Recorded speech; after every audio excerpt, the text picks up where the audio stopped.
بسم الله الرحمن الرحيم. الحمد لله نحمده ونستعينه ونستغفره ونؤمن به ونتوكل عليه ونعوذ بالله من شرور أنفسنا ومن سيئات أعمالنا. من يهدي الله فلا مضل له ومن يضلله فلا هادي له، ونشهد أن لا إله إلا الله وحده لا شريك له، ونشهد أن سيدنا ونبينا ومولانا محمدا عبده ورسوله، أرسله بالحق بشيرا ونذيرا. أما بعد، فأعوذ بالله من الشيطان الرجيم. بسم الله الرحمن الرحيم. يا أيها الذين آمنوا اتقوا الله ولتنظر نفس ما قدمت لغد واتقوا الله إن الله خبير بما تعملون. وقال النبي الأكرم صلى الله عليه وسلم: اغتنم خمسا قبل خمس، شبابك قبل هرمك، صحتك قبل سقمك، غناك قبل فقرك، فراغك قبل شغلك، حياتك قبل موتك، أو كما قال عليه الصلاة والسلام. وصلى الله تعالى على خير خلقه وسلم تسليما كثيرا كثيرا. رب اشرح لي صدري ويسر لي أمري واحلل عقدة من لساني يفقه قولي. درود شریف پڑھنے. اللهم صل على سيدنا ونبينا ومولانا محمد وعلى آل سيدنا ونبينا ومولانا محمد وعلى آله وبارك وسلم. محترم بھائیوں، بزرگوں اور دوستوں،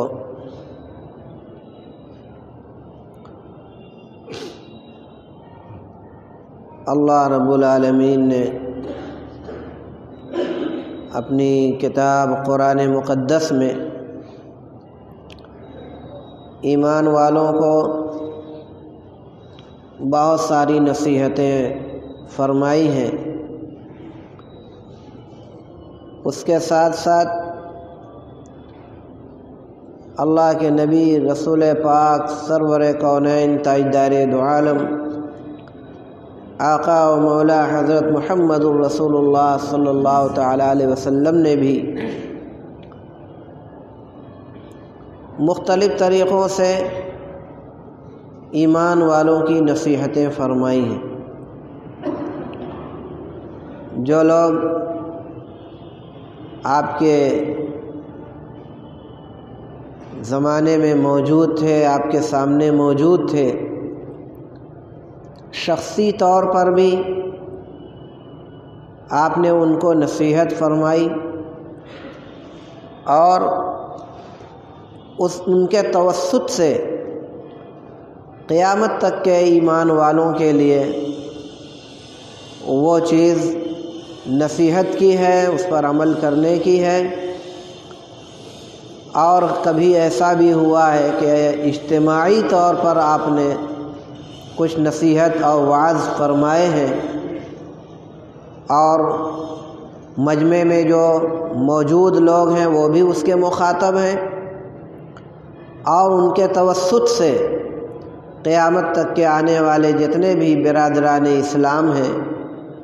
سب کے سب اس کے مخاطب ہیں. میں نے ابھی خطبے کے اندر ایک حدیث پڑھی ہے جس میں شخصی طور پر یعنی انفرادی طور پر تنہا ایک آدمی سے نبی پاک صلی اللہ تعالیٰ علیہ وسلم نے کچھ نصیحت فرمائی ہے، اور آپ صلی اللہ تعالیٰ علیہ وسلم کی خوبیوں میں جہاں بہت ساری خوبیاں تھیں، وہیں ایک خوبی یہ تھی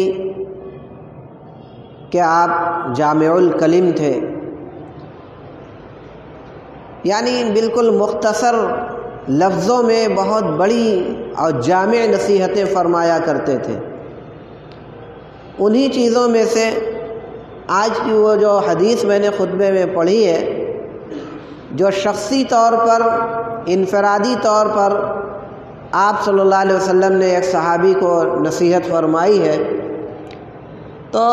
بظاہر تو ایک شخصی طور پر نصیحت ان کو ہوئی، لیکن ان کے توسط سے ہم سب اس کے مخاطب ہیں، اور ہم سب لوگوں کو اس نصیحت پر عمل کرنا ضروری ہے۔ 5 چیزوں کے بارے میں آپ صلی اللہ تعالیٰ علیہ وسلم نے اس صحابی کو نصیحت فرماتے ہوئے ارشاد فرمایا کہ 5 چیزوں کے آنے سے پہلے 5 چیزوں کو غنیمت سمجھو۔ غنیمت سمجھو یعنی ان کی قدر کرو، ان کا خیال کرو اور انہیں ضائع نہ ہونے دو، اور وقت رہتے ان کی اہمیت کو پیش نظر رکھو، اور اس کا جو تقاضا ہے اسے پورا کرنے کی کوشش کرو۔ ان 5 چیزوں میں سب سے پہلی چیز جو آپ صلی اللہ علیہ وسلم نے فرمائی، جس کے بارے میں کہا گیا کہ اس کے آنے سے پہلے اسے غنیمت سمجھو، وہ ہے جوانی۔ فرمایا شباب کا قبل حرمک، یعنی قبل اس کے کہ آپ کا بڑھاپا آوے آپ جوانی کی قدر کیجئے۔ اس صحابی کو آپ صلی اللہ علیہ وسلم نے یہ نصیحت فرمائی، اور ہم سب اس کے مخاطب ہیں، اور ہم سب لوگوں کے لیے یہ پیغام ہے کہ جوانی جیسی عظیم الشان نعمت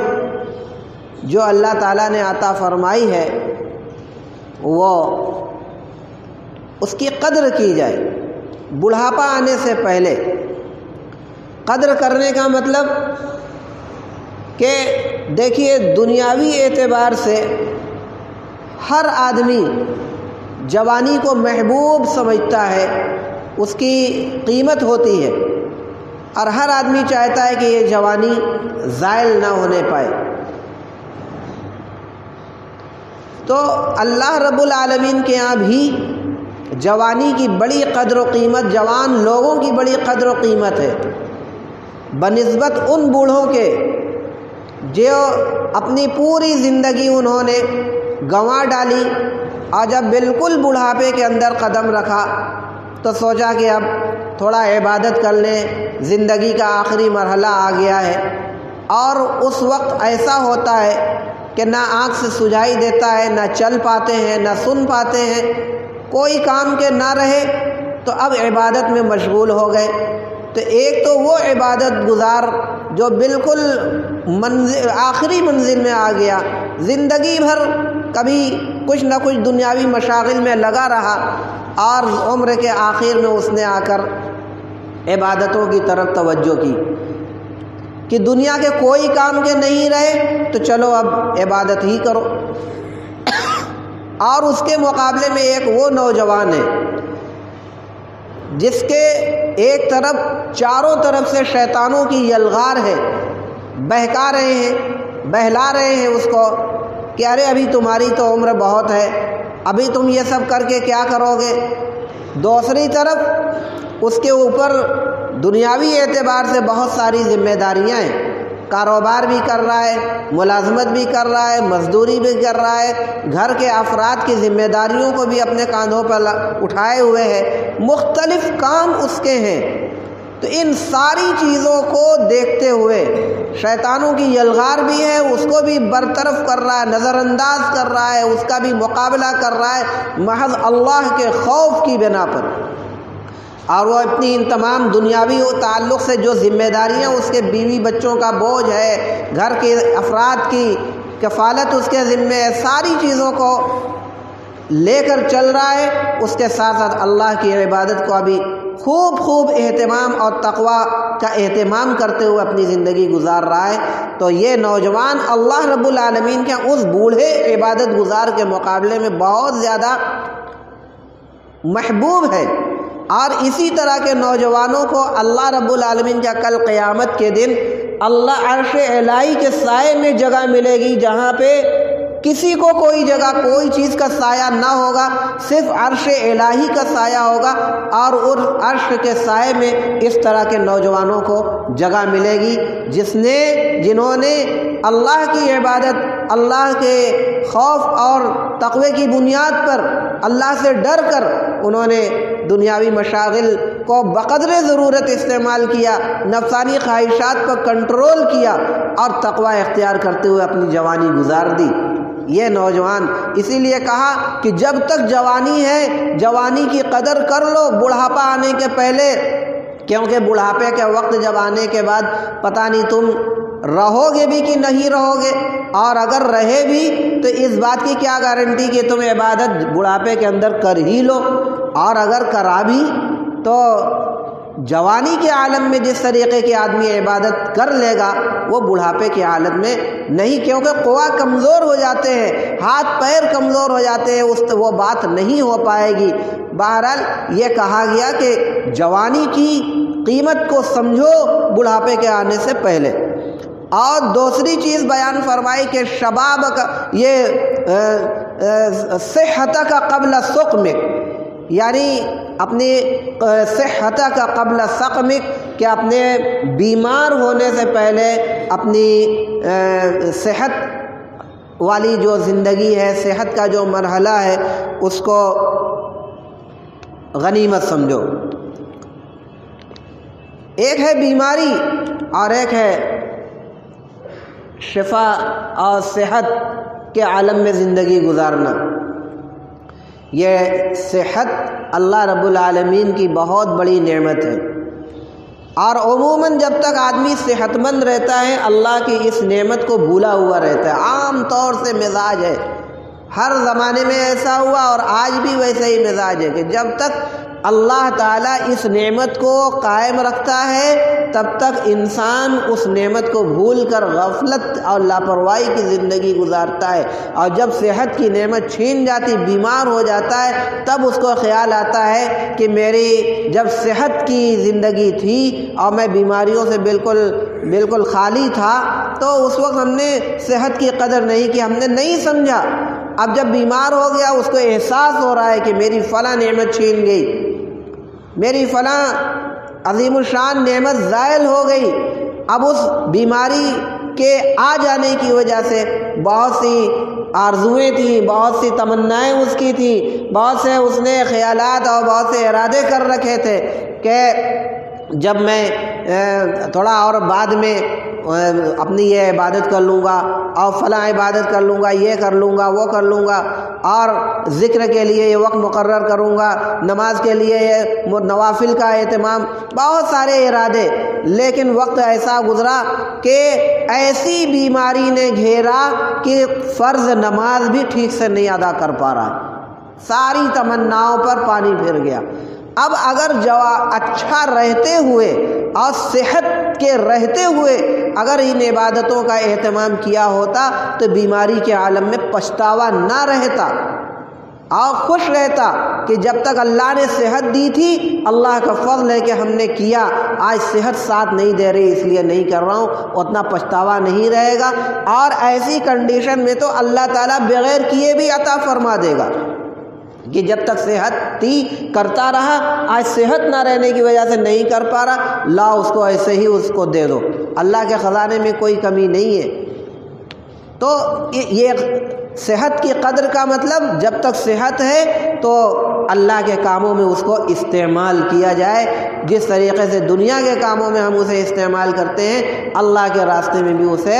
استعمال کیا جائے۔ تیسری نعمت جس کی قدر کرنے کے لیے کہا گیا، فرمایا کہ غنا کا قبل فقر، محتاجی اور غربت آنے سے پہلے اپنی مالداری کے اور تونگری کے زمانے کو غنیمت سمجھو۔ زندگی کے انسانی زندگی کے دو حالات ہوتے ہیں،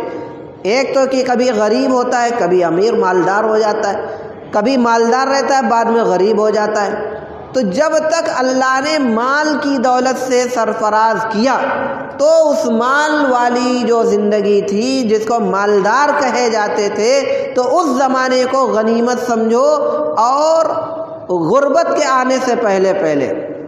تو اس کو غنیمت سمجھنے کا کیا مطلب کہ جب تک مالدار ہو مالداری کے زمانے کو غنیمت سمجھو، غربت آنے سے پہلے۔ غنیمت سمجھنے کا کیا مطلب؟ غنیمت سمجھنے کا مطلب یہ ہے کہ اللہ نے جب تک مال عطا فرمایا اور کاروبار اچھا چل رہا ہے، بزنس اچھا چل رہا ہے، سب کچھ ٹھیک ٹھاک چل رہا ہے، تو اللہ کے دیے ہوئے اس رزق کو، اس مال کو اللہ کی راہ میں بھی خرچ کرو، صرف دنیا میں مت اڑاؤ، دنیاوی مشاغل میں اپنے اس پیسے روپیے کو ضائع نہ کرو، خون پسینے سے کو بہا کر جو گاڑھی کمائی تم نے اپنے گھروں کے اندر اکٹھا کی ہوئی ہے، اس کمائی کو یہ سمجھو کہ اللہ نے عطا فرمائی۔ محنت ضرور ہم نے کیا، لیکن یہ محنت کارآمد ہوئی ہے اللہ کے فضل و کرم سے۔ اگر اللہ کی توفیق، اللہ کا فضل و کرم نہ ہوتا تو ہم محنت کرتے رہ جاتے، ہمیں کچھ نہیں ہوتا۔ کیسے کیسے لوگ ہیں رات دن محنت کرتے ہیں لیکن ان کے پاس مال کی فراوانی نہیں ہوتی، اور ایسے بھی لوگ ہیں تھوڑی سی محنت کے بعد مالا مال ہو جاتے ہیں۔ اللہ انہیں اپنا فضل و کرم کا معاملہ فرماتا ہے۔ تو یہ اللہ کی نعمت کی قدر اس طریقے سے کی جائے کہ ہم جہاں دنیا کے کاموں میں اپنے اس مال کو خرچ کرتے ہیں، اس کے ساتھ ساتھ اللہ کی راہ میں بھی اپنے اس مال کو خرچ کریں۔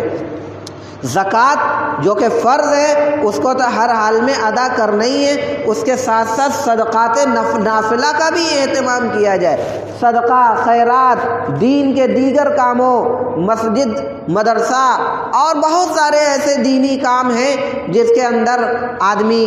کو چاہیے کہ اللہ نے یہ نعمت دی ہے تو ہم اللہ کے کام میں اس نعمت کا استعمال کریں۔ غربت آنے کے پہلے آج اللہ نے کاروبار عطا فرمایا، کل کے دن کاروبار رہے نہ رہے، ورنہ غربت اگر خدا نخواستہ آ گئی تو صرف پچھتاتے رہیں گے کہ کاش ہمارے پاس بھی مال ہوتا تو ہم فلاں دین کے کام میں یہ خدمت انجام دے دیتا۔ آج بھی ایسے بہت سارے لوگ ہیں جو غربت کی بنا پر، پریشان حالی کی بنا پر وہ بہت سارے کام کرنا چاہتے ہیں لیکن کر نہیں پاتے۔ کیوں نہیں کر پاتے؟ ان کے پاس اتنے وسائل نہیں ہیں، ان کے پاس اتنے مال دولت نہیں ہے کہ بڑھ چڑھ کر کسی نیک کام میں، کسی دینی کام میں حصہ لے سکیں۔ ان کی تمنائیں ہیں، حسرتیں ہیں، آرزوئیں ہیں، لیکن مال دولت نہیں، پچھتا رہے ہیں۔ ایسے بھی لوگ ہیں کہ جب مالداری کا دور تھا انہوں نے کچھ نہیں کیا، لوگوں نے متوجہ کیا، لوگوں نے اس طرف توجہ دلائی اور سب کچھ اس کی طرف ترغیبیں دی، لیکن اس کو نظر انداز کیا، اور آج جب مال ختم ہو گیا تو اب چاہ رہا ہے کہ ہم دین کا کوئی کام کر لیں، اللہ کے کام میں اپنے مال کو خرچ کر لیں، لیکن اس کے پاس پیسے نہیں ہیں۔ تو اسی لیے کہا کہ جب تک اللہ نے یہ نعمت عطا فرمائی اس کی قدر کر لو، آئندہ کیا ہو کچھ نہیں کہا جا سکتا۔ چوتھی نعمت جس کی قدر کرنے کی آپ صلی اللہ تعالیٰ علیہ وسلم نے ترغیب فرمائی ہے وہ یہ ہے کہ فراغ کا قبل شغلک، یعنی خالی اوقات کو غنیمت سمجھو مصروفیت کے آنے سے پہلے۔ اس میں بھی دو طریقے کے حالات ہوتے ہیں، کبھی آدمی بہت خالی ہوتا ہے، کوئی کام نہیں رہتا، جیسا کہ ابھی آپ نے دیکھا 7-8 مہینے سے لاک ڈاؤن چلا، بالکل خالی خالی خالی، کوئی کام دھندا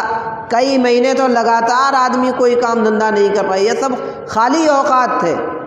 کاروبار بند، دکان بند، ملازمت بند، محنت مزدوری بند، سب بند، ایک دم خالی ہے۔ تو اس طریقے کے حالات کبھی کبھی آتے، تو کہا کہ خالی اوقات کو غنیمت سمجھو مصروفیت کے آنے سے پہلے۔ غنیمت سمجھنے کا مطلب کہ دین کے کام کو کر ڈالو ان خالی اوقات میں۔ گھر کے اندر بھی رہ کر دین کا کام کیا جا سکتا ہے اور گھر کے باہر جا کر بھی دین کا کام کیا جا سکتا ہے۔ ٹھیک ہے، کسی وجہ سے گھر سے باہر نہیں نکل سکتے تھے تو گھر کے اندر دین کا کام کر لیتے، کچھ دین سیکھ لیتے، جو قرآن نہیں پڑھے ہیں کسی سے قرآن پڑھ لیتے، دین کے بہت سارے مسائل نہیں سیکھے ہیں وہ مسائل سیکھ لیتے۔ لیکن نہیں، اللہ ماشاء اللہ کچھ اللہ کے بندے ایسے رہے ہوں گے جنہوں نے اس لاک ڈاؤن کے اندر وقت کی قدر کی ہوگی اور موقع کو غنیمت سمجھا ہوگا، اور اس میں انہوں نے کچھ بہت سارے دین کے کام انجام دیے ہوں گے۔ لیکن اکثریت ایسے لوگوں کی تھی اور ہے جنہوں نے اس کو ضائع کیا۔ اب مصروفیت کا وقت آ گیا، کام دھندے کھل گئے، ملازمت چالو ہو گئی اور سارے مارکیٹ اور بازار سب کھل گیا، مصروفیت ہی مصروفیت۔ اب تو یہ مصروفیت کے اوقات کے آنے سے پہلے خالی اوقات کو غنیمت سمجھا جائے۔ آج وقت اللہ نے دیا، چلو ٹھیک ہے، لاک ڈاؤن کو چلا گیا جانے دو، اب بھی بہت سارے ایسے موقع آتے ہیں، کبھی کبھی 2-3 دن کی چھٹی ہو جاتی ہے، 2-3 دن کچھ ایسے حالات ہوتے ہیں کہ آدمی کا کام دھندا بند ہو جاتا ہے اور کوئی کام نہیں کر پاتا، دکان جا نہیں سکتا، مارکیٹ جا نہیں سکتا، کاروبار کرنے محنت مزدوری کرنے والے بھی گھر میں بیٹھے ہیں، کچھ حالات کبھی کبھی حادثات اور کبھی معاملات آتے ہیں، تو چلو اسی کو غنیمت سمجھ لو، اس 2-3 دن کو بھی غنیمت سمجھ لو، اس کو اللہ کی راہ میں لگا لو، اللہ کے کام کے لیے اس کا استعمال کر لو۔ مصروفیت کے اوقات آ جائیں گے تو چاہ کر بھی تم کچھ نہیں کر پاؤ گے۔ اس لیے کہا کہ جب تک وقت ہے وقت کی قدر کر لو مصروفیت کے آنے سے پہلے۔ اور 5ویں اور آخری چیز جس کے بارے میں فرمایا کہ اس کے آنے سے پہلے اس کی قدر کر لو، وہ ہے زندگی۔ موت آنے سے قبل، حیات کا قبل موت، اپنی موت کے آنے سے پہلے اپنی زندگی کی قدر کر لو۔ زندگی اور حیات ایک بہت بڑی نعمت ہے۔ اسی حیات کی نعمت کو حاصل کرنے کے لیے آدمی لاکھوں لاکھ روپے، 10-10 20-20 لاکھ روپے خرچ کر ڈالتا ہے۔ جب کسی طرح مہلک بیماریاں، جب انسان کو جان لیوا بیماریوں سے سابقہ پڑتا ہے اور اس کے پاس وسائل ہوتے ہیں تو 10-20 لاکھ روپے کا بھی منہ نہیں دیکھتا اور وہ چاہتا ہے کہ 20-25 لاکھ لگ جائے کوئی بات نہیں، لیکن ہماری زندگی بچی رہنی چاہیے۔ یہ ہے نعمت اور یہ ہے قدر زندگی کی۔ اس کے لیے کچھ بھی قربان کرنے کے لیے بڑی بڑی زمینیں اور جائیدادیں آدمی فروخت کر ڈالتا اپنی جان کو بچانے کے لیے، تو دنیاوی اعتبار سے اس کی کتنی قدر کرتا ہے۔ تو جب دنیاوی اعتبار سے اتنی قدر کی جاتی ہے تو اخروی اعتبار سے بھی اس کی قدر کی جائے کہ جب تک حیات ہے، جان میں جان ہے، صحت ہے، تندرستی ہے، تو ہم دنیاوی کام میں اپنی حیات کو جہاں استعمال کر رہے ہیں، دین کے کام میں بھی اپنی اس حیات مستعار کو کام میں لگاویں اور جتنا بھی دین کا کام ہم سے ہو سکے خود بھی کریں اور دوسرے لوگوں کو بھی اس کی طرف توجہ دلائیں کہ وہ بھی دین کا کام کرنے، کیونکہ موت آ جائے گی، آدمی مر جائے گا، آدمی کی بہت ساری حسرتیں اور تمنائیں ہوتی ہیں۔ کل قیامت کے دن آئے گا اور اس سے حساب و کتاب ہوگا تو تمنا کرنے والے ایسی بھی تمنا کریں گے کاش ہمیں دوبارہ زندگی دے دی جاتی تو ہم کچھ یہ کام کر لیتے دنیا میں اور چلے جاتے اور یہ نیکی کے کام کر لیتے، وہ کر لیتے، لیکن اس پر صرف تمنائیں اور حسرتیں رہیں گی۔ اسی لیے فرمایا کہ جب تک حیات ہے، زندگی ہے، اس کی قدر کر لو موت کے آنے سے پہلے، اس کے بعد موت آ جائے گی تو کچھ بھی کرنے کا موقع نہیں مل پائے گا۔ تو یہ 5 نصیحتیں تھیں اور 5 چیزیں تھیں، نعمتیں تھیں جن کے بارے میں آپ صلی اللہ علیہ وسلم نے اس صحابی کو نصیحت فرمائی اور ان کے توسط سے ہم تمام لوگوں کو کہ ہم اس کے قدر کریں اور اس کی حفاظت کریں۔ اور قدر کا مطلب یہ کہ اس کو دین کے کاموں میں، اچھے کاموں میں لگائیں، اللہ کی مرضیات کے مطابق ہم اس کی زندگی گزاریں، اور اللہ کو خوش کرنے کے جذبے سے ہم ان نعمتوں کا استعمال کریں۔ اللہ رب العالمین ہم سب لوگوں کو ان ہدایات پر عمل کرنے کی توفیق دے، اور ہم سب لوگوں کو ان نعمتوں کی قدر کرنا آسان فرمائے۔ ربنا ظلمنا انفسنا وإن لم تغفر لنا وترحمنا لنكونن من الخاسرين ربنا تقبل منا إنك أنت السميع العليم وتب علينا إنك أنت التواب الرحيم وصلى الله على النبي الأمي الكريم محمد وعلى آله وأصحابه أجمعين برحمتك يا أرحم الراحمين۔